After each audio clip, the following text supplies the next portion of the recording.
Hello everyone, in this video we are just going to detailedly discuss about Systick timers in ARM Cortex-M processor. Let's get started.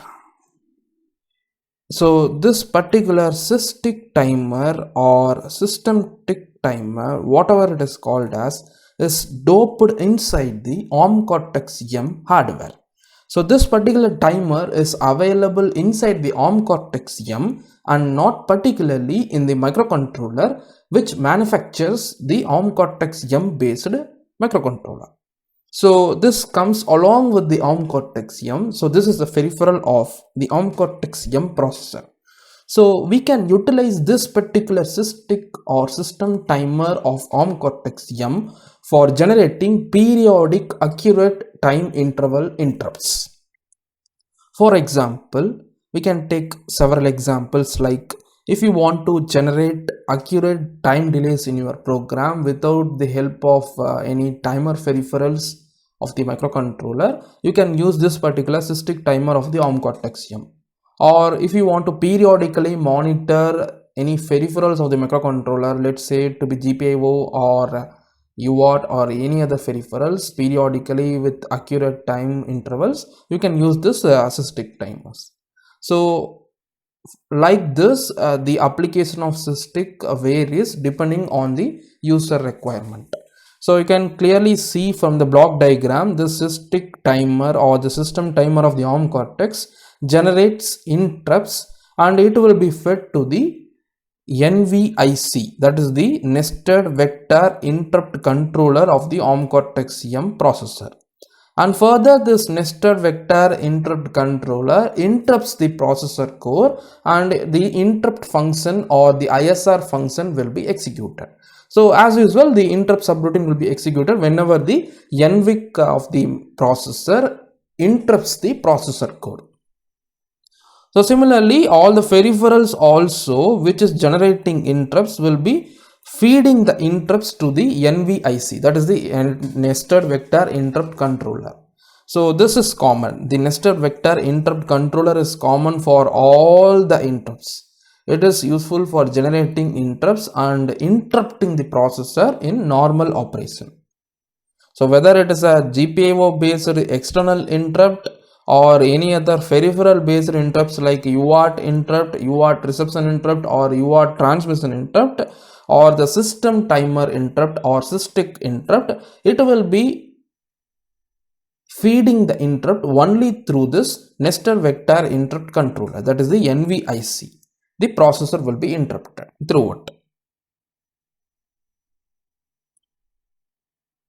So this NVIC is the one which interrupts the processor whenever any interrupts is occurring in the microcontroller. So this particular Systick timer is a 22-bit timer. So resolution of the Systick timer is 22-bit.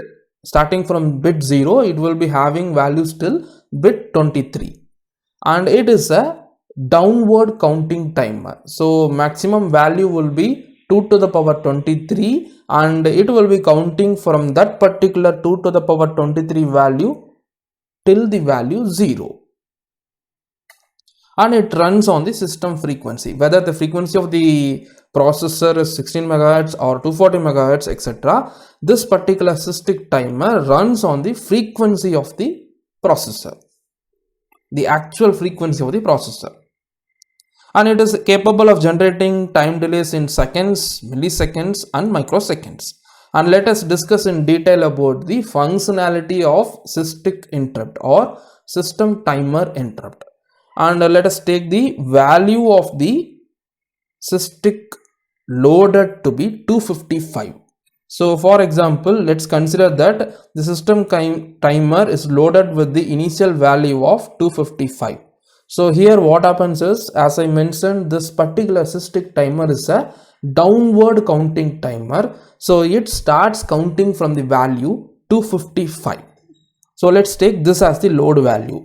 So now the current load value is 255 and since the timer is a downward counting timer, the timer will start counting time from 255 downwards. It goes like this, goes like this, goes like this and it reaches 0 at one point of time. So when it reaches the value 0 at this point of time, we can trigger an interrupt from the system tick timer to the processor, and that will be via NVIC, that is the nested vector interrupt controller.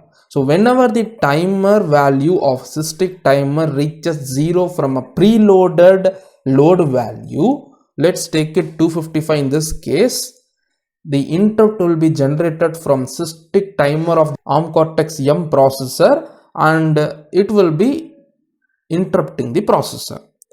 So through this we can generate interrupt. Again, after executing the interrupt subroutine or interrupt routine that you want to execute in the program, again the reloading of the load value happens. Again the reloading of the load value happens to 255. So the load value of Systick will be loaded with the value 255 again, which was previously setted load value, and again the timer will be counting down. Again, when it reaches the value 0, again the interrupt to be triggered from Systick to the processor. So this happens as a routine until this Systick counter is stopped. So you just want to enable the counter. If you are not enabling the counter, this counting operation will not happen and the interrupt will not be generated. That is the case. So it is your wish to use the Systick timer for accurate time delays, or as per your requirement, you can use this particular Systick timer for various other applications. So 3 commonly used registers for Systick timer and ARM Cortex M is Systick control and status register, Systick reload value register, Systick current value register. So this Systick reload value register is nothing but, as the name says, this is the load value of the timer from which the timer will start counting downwards. So in our previous example, we mentioned the timer will be counting from 255, right? So that particular value 255 will be loaded to this particular reload value register of the Systick peripheral, so that this timer will be counting downwards from that load value. And this particular current value register is useful for, as the name says, this is the current counter value which is counting down. So it will be updated whenever the updations happen in the current timer value that is running. So it shows us the current running value of the timer, that is the Systick timer. And this particular control and status register has several bits. Let's discuss about this particular register in detail now. You can clearly see it is having 32 bits, and among these 32 bits only 4 bits are applicable for the Systick timer. All other bits are reserved. You cannot enable or disable any other bits. You can clearly see bit 0, bit 1, bit 2, bit 3 and bit 16 are useful for enabling and disabling some of the functions of Systick timer, and let us discuss in detail about some of these bits. Sorry, not this bit 3. Bit 3 is also reserved. Only 4 bits, 0, 1, 2 and 16. So this particular bit number 2 of the control and status register of Systick is useful for indicating whether the clock source is provided externally or internally. If you want the Systick timer to take the internal processor clock as a reference, you can give 1 as the value to this bit number 2 of this register. And let's take the bit number 1 in this register. It enables the Systick exception request. You can clearly see if this value is 0, countdown to 0 does not assert the Systick exception request. If this value is 1, counting down to 0 asserts the Systick exception request. So if you want the request to be happening, or request exception request to be happening in your case, you can give 1 to this bit number 1 in this register. And for enabling the counter, you just want to use this bit number 0. You can clearly see when I provide the value 1 to this bit number 0 of this register, then only the Systick counter will be enabled. Then only it will start counting from a preloaded value. Otherwise, it will never count down. and this count flag, that is the 16th bit of this register, is useful for determining whether the count has reached the 0. So whenever the count of the Systick reaches 0, this particular count flag in this register will be set. You can clear this bit by writing 1 to this bit number 16 of this register. That's all about the Systick control and status register. And here you can see a simple formula for calculating the load value which can be loaded in the reload register of the Systick peripheral of ARM Cortex M for a particular time delay as per the user requirement. So this time delay right over here is something which you want to generate. Let's take the time delay to be 1 second in our case.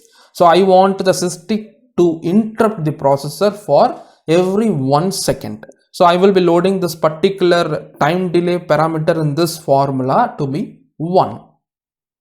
And my clock frequency right over here is nothing but, let's assume the clock frequency of the processor to be 16 megahertz.